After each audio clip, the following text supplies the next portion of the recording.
All right, everyone. So Goldberg, I was pretty shocked to listen to this. So on the Ariel Hawani show, he went on there talking about his retirement match, and he was not too happy with how things played out. So we're gonna watch the whole, not the whole interview, but there's some clips here we got from Twitter. So we will listen to them. Here we go.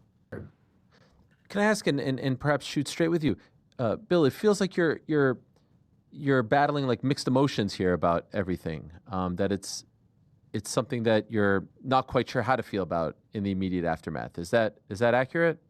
Let's just say I'm pissed off at the way I went out. I mean, because I put so much into it, and I don't feel as though the effort was reciprocated to put a stamp on, what I accomplished. I think this is quite interesting that he says this because, you know, it's not that I look to me. I'm one of those guys that if you throw the Undertaker out there, Stone Cold, Goldberg, I don't really even give a damn if it's good or bad. I just love seeing those guys out there.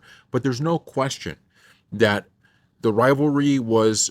We had some good moments, but it wasn't this major build, right? I mean, it was some really good moments and there was some build behind it, but it wasn't major. And then even the ending of the match, I felt it was kind of anticlimactic to end the match. So I 110% understand where Goldberg is coming here, feeling the way he does about his retirement match. Again, I'm not going to say that I'm not ecstatic about the opportunity that I got, but I was a WCW guy, man. Uh, I don't know, man. I don't know. I think it could have been done a little bit differently. That's all. And I'm happy with my performance. I'm happy with, the setting. But could it have been better? Absolutely. It can always be better.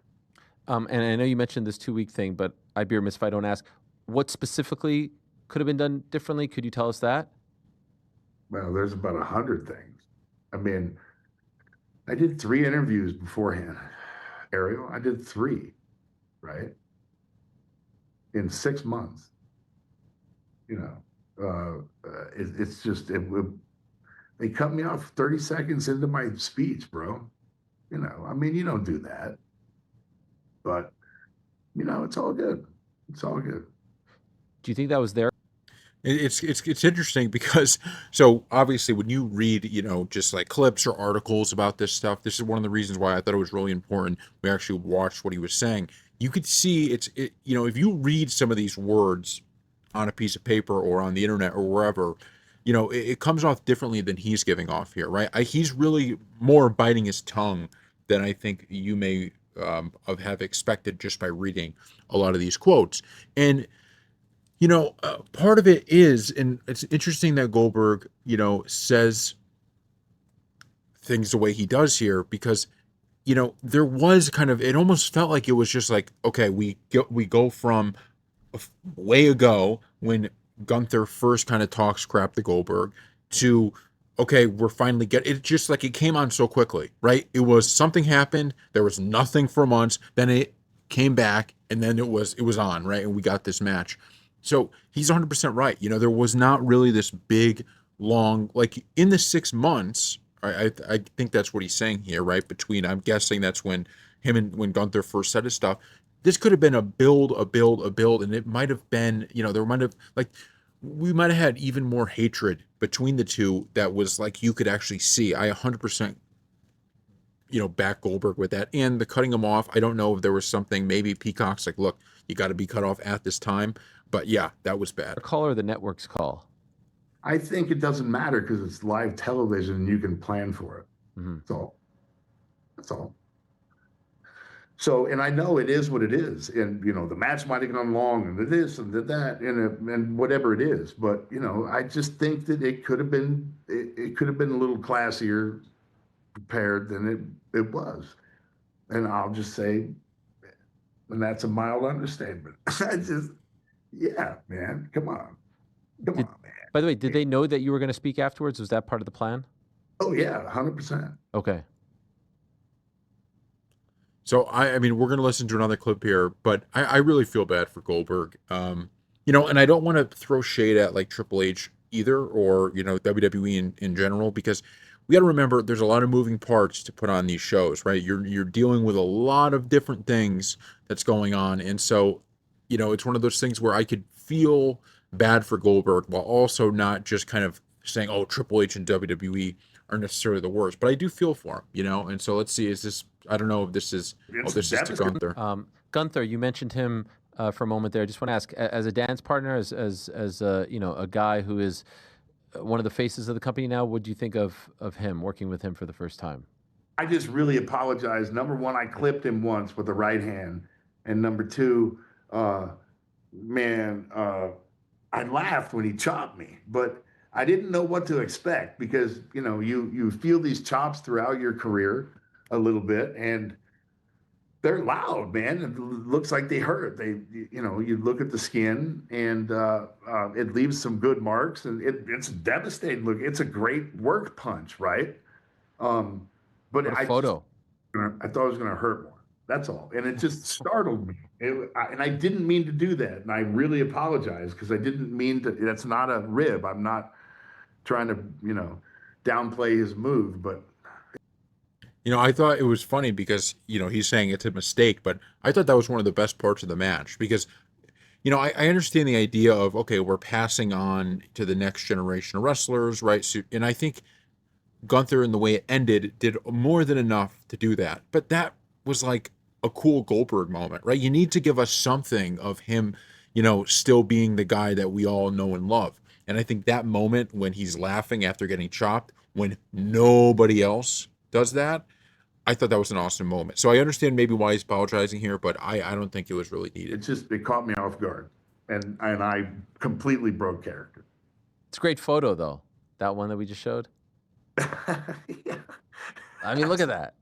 I mean, I know it's just I can't believe that I did that. I feel so bad, man, because I love that kid, and to be able to have my last match with him, it was freaking awesome. The kid's extremely talented, and man, would I love to have a chop fest with him and have 10 more of those matches because each one you do with him is better. It's like having a match with Josh Barnett, probably.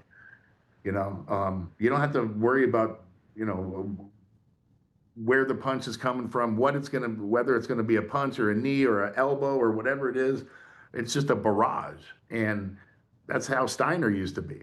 And it was an honor to work with the kid, and I really am appreciative of him helping me out and making this old man look, like he could do some stuff.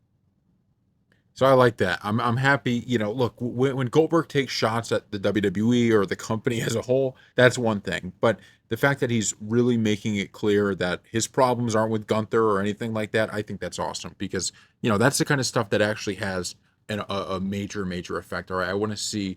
I don't know if this is the same thing. Built up to everything throughout the years have built up to something like the ultimate rib. I guess that was the ultimate rib. You Right? think that was intentional? You think that was done on purpose? I don't know. I'm not saying it was done on purpose by any stretch of the imagination. I'm saying that it wasn't prepared for on purpose. Hmm. That's all. So I mean, they wouldn't do that to Taker, right? I don't think they wouldn't. They're not going to do that to Cena. Cena's going around the world doing his retirement thing. You know, mine was just the World Heavyweight Championship match. And to be honest with you, I mean, and I'm going to catch hell for. I don't care. It was a dude. I had World Heavyweight matches all the time. That doesn't do anything for me. I mean, it does, but make it different than just an angle, at least at the end, and do something, say something. I don't know. It just felt a little for me. That's all. That's it. And like I said, man, I'm not here to bitch and moan because I don't do that. And I'm not complaining by any stretch of the imagination. You asked me a question and I'm Yes, sir. answering. Yes, sir. So So I'm in 110% agreement with it. Just there wasn't a ton of great build to it. There were I think there was one moment, I forgot it was on Raw or SmackDown, where the crowd was really behind it. I think it was the second time Goldberg came out to confront Gunther. That was probably the peak moment in my opinion of like, wow, this feels really, really cool. I thought the match during it, there was a lot of really good moments, but I thought the ending was anticlimactic. And then you cut off his speech. I understand why there's frustration, right? And I will say that, Goldberg saying, well, I'm not complaining. I mean, a little bit, right? A little bit of complaining here, but I think it is justified because Goldberg is one of those, as we said in our video yesterday. To me, I define legacy in the wrestling business by when I think about WCW during the Monday Night Wars, the first names that come to mind, those are the ones who I say, okay, these are, the legends of that era. I don't care about all, his in-ring. Well, he wasn't great in the ring. The audience loved him, right? Everybody kind of loved him in terms of watching his matches. And, WCW, when he did hurt him, he ended up hurting himself by punching that window. That was one of the big things that was helpful in the downfall of WCW when he wasn't able to wrestle. So you can't take away just because maybe you don't like certain things the kind of legacy he does have. And so I understand why he is upset about it, and he should just be, like, hey, this is why I'm upset. I understand he probably doesn't want to make headlines, but I mean, at this point, right, he's making a lot of headlines. So there's one more clip here, and I just we'll see if Slam. it's anything Like, interesting. needless to say, like you're not showing up at SummerSlam. Like that's it for you. Are you done as far as this WWE run? Is there any sort of lingering aftermath? So long, sayonara. Yeah, I don't think I'm lingering anywhere around the WWE in any time future Oh man, by any stretch of the imagination. But like I said, man, hey, wrestling world, you're never retired until you're dead. But sure. and I ain't dead yet, man. So it was reinvigorating. It was a lot of fun. It taught me that I could do things that I never thought that I could do. Needless to say, like you're not showing up at SummerSlam. All right, so that basically puts an end to, I guess, him returning, although kind of not, because it's kind of tough because this thing was booked already as his retirement match. So that makes it pretty tough, right? I mean, if it was booked as just another match, we could possibly see Goldberg return. Not that you can't in wrestling just, kind of be like, screw it, this is a second retirement match, but I don't know. This is sad to me. Really, really sad. I wish, because I was so excited for it, I wish Goldberg was happy with it. I think the fan base was more happy with it, but at least we did get to see Goldberg in some way, shape, or form wrestling again. And it's going to be interesting to see if, WWE comes out and says anything to these comments. I don't really know when they would, right? I don't know if, journalists are going to be asking them or they're just going to kind of have no comment on the whole thing. But I would be interested to see Triple H's take on this and, to kind of, because I do feel like, especially in the WWE in its current form, I feel like they're so much more of your typical company now than they would have been, under Vince.